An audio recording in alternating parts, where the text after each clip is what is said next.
Pria itu baru pertama kali memasuki kasino. Tapi untuk orang sepertinya, dengan bingung dia hanya bisa menonton orang lain bermain. Lalu dia mengambil koin yang terjatuh dan memasang taruhan. Dia menempatkan koinnya di atas meja. Ini seperti penghinaan untuk semua orang di sekitarnya.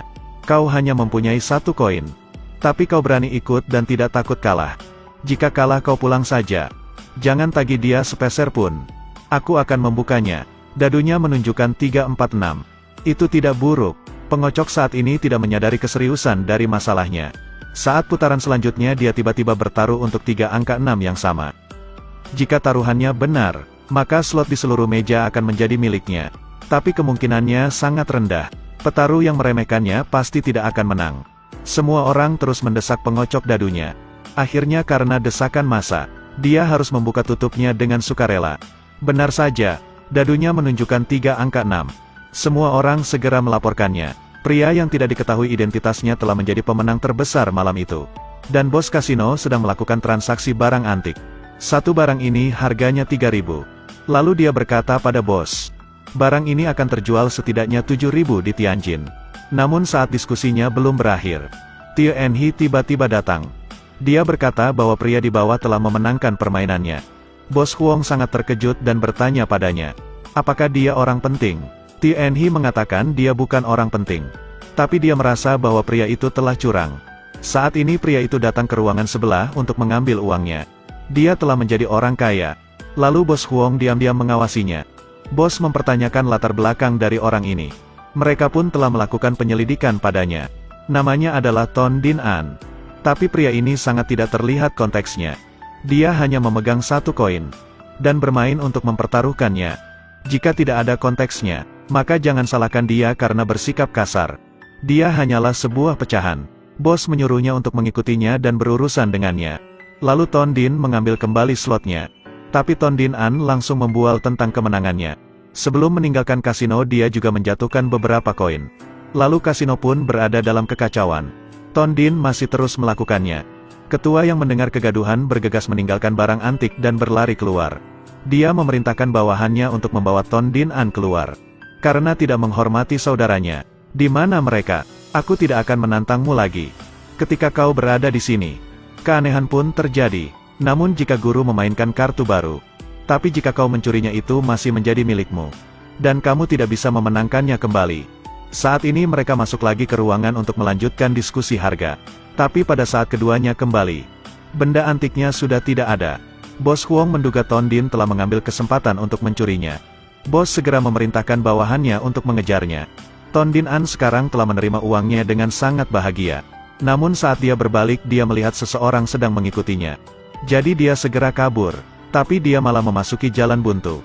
Dan dengan sangat cepat dikerumuni banyak orang. Dasar serakah. Kau berani mencuri di kasino kami. Mencuri apa? Aku baru saja memenangkan uang di kasino. Kau tidak mau mengakuinya.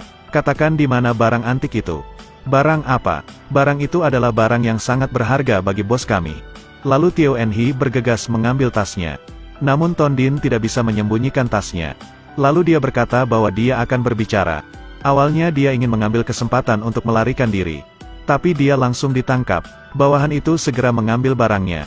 Tio yang dipukul menjadi sangat marah. Dia mengeluarkan belati dan hendak menikamnya. Namun tidak terduga seorang pria datang dan segera menjatuhkan mereka. Ton hanya bisa melihatnya bertarung.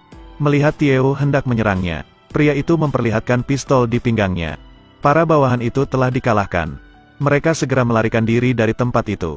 Ton Din menghormatinya. Dia melihat orang yang begitu baik padanya. Jadi dia menanyakan apakah dia mempunyai uang. Karena uangnya telah dirampok oleh kelompok itu. Saya tidak mempunyai uang. Tetapi saya ingin membeli semangkuk mie untuk ibu saya. Pria itu yang melihatnya langsung memberinya koin dan pergi. Setelah itu dia datang ke Prusia untuk melihat perayaan pernikahan. Dia pun langsung mengikutinya. Dia pergi ke bazar untuk mencari makanan. Lalu saat dia sampai, dia dipanggil oleh kedua orang itu. Pria itu bertanya apakah Ton Din tamu dari keluarga laki-laki, atau tamu dari keluarga perempuan. Ton Din berkata bahwa dia hanya mencari makanan. Mereka berdua pun langsung mengerti. Mereka berkata segera memesan makanan dan mengajarinya sebuah trik. Kamu pergi mengambil baju dan pakai. Kemudian datang ke sini untuk makan lagi. Ton Din An juga merasa bahwa itu masuk akal. Dia pun langsung berdiri dan segera pergi. Tapi mereka tidak menyangka Ton Din akan langsung melakukannya. Semua orang tidak tahu mengapa bandit itu datang.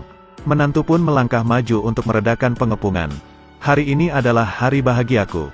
Aku bisa menunjukkan wajahku untuk menghidupi keluargaku.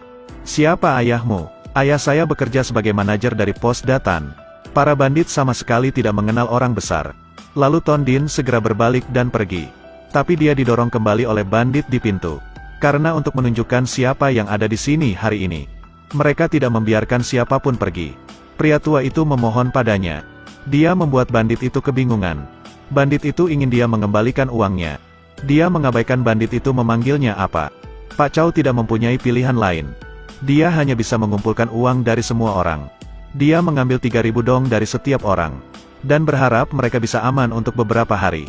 Namun tidak disangka Pak Chow langsung ditampar. Sekarang dia harus memberikan 5.000 dong. Jika tidak maka semua orang akan mati. Semua orang mendengarnya dan langsung mengambil uang dari saku mereka. Tapi meski memintanya untuk tidak kembali. Di bawah situasi yang tidak berdaya. Dia hanya bisa menggunakan cara terakhir. Mereka hanya perlu mengeluarkan uang 1.000 dong dari semua orang. Ton Din setelah mendengarkannya.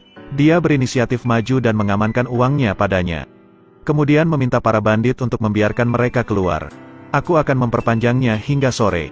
Jika kau tidak mengambil uangnya, mereka semua akan mati. Pergilah. Tapi saat berjalan keluar, dia segera berlari untuk melarikan diri. Dia berkata bahwa dia hanya gelandangan. Bagaimana dia akan mendapatkan uangnya? Ton mencari alasan untuk mengulur waktu. Tapi siapa sangka dia menemui jalan buntu lagi. Para bandit yang mengejarnya merasa tertipu. Mereka pun marah. Dia menodongkan pistol ke arahnya. Ton Din berada di tempat sempit sehingga sulit untuk keluar. Karena dia sangat ceroboh, Ton menyarankan untuk pergi ke kasino dan mengambil uangnya.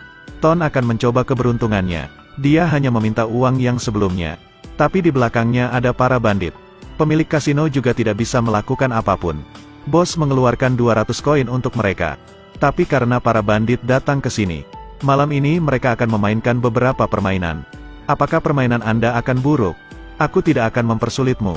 Tidak perlu memikirkannya. Melihat bahwa di meja taruhan banyak orang penting. Bos merasa mereka pasti tidak akan menang. Namun hasilnya dalam waktu kurang dari 1 jam. Ton Din telah memenangkan 800 dong. Bos menahan amarahnya dan meminta untuk memulai permainan baru. Tidak peduli apa yang dia lakukan. Ton Din mendapat 1.600 dong. Bos merasa direndahkan dan tidak bisa melakukan apapun. Tetapi mereka tidak bisa melihat trik apa yang dia gunakan. Kau benar-benar seperti malaikat. Kamu benar-benar membuatku menghormatimu. Kalian akan kuberikan 100 dong. Kau sudah bekerja keras hari ini. Terima kasih banyak Kakak Ton. Dalam perjalanan kembali, Ton Din tiba-tiba merasa kelelahan. Tubuhnya menjadi lemah. Untungnya dia melihat toko obat yang bagus di dekatnya. Para bandit langsung membawanya masuk. Tapi kenyataannya Ton Din An terlalu memikirkan kata-kata dari Pak Chow. Dia memegang janji untuk 1.000 dong. Lalu dia juga akan menjadi bos di kuil Tao. Hidupnya yang malang ini menjadi sangat sulit. Jadi dia memutuskan untuk memperpanjang waktunya. Dia menunggu hingga sore. Tapi bagaimana jika bandit benar-benar mengambil alih posisinya? Ton pun bersumpah bahwa dia bisa menjadi bos. Ton bergegas pergi ke kuil. Namun tidak terduga, bandit itu telah menunggu tapi mereka tidak melihat uangnya.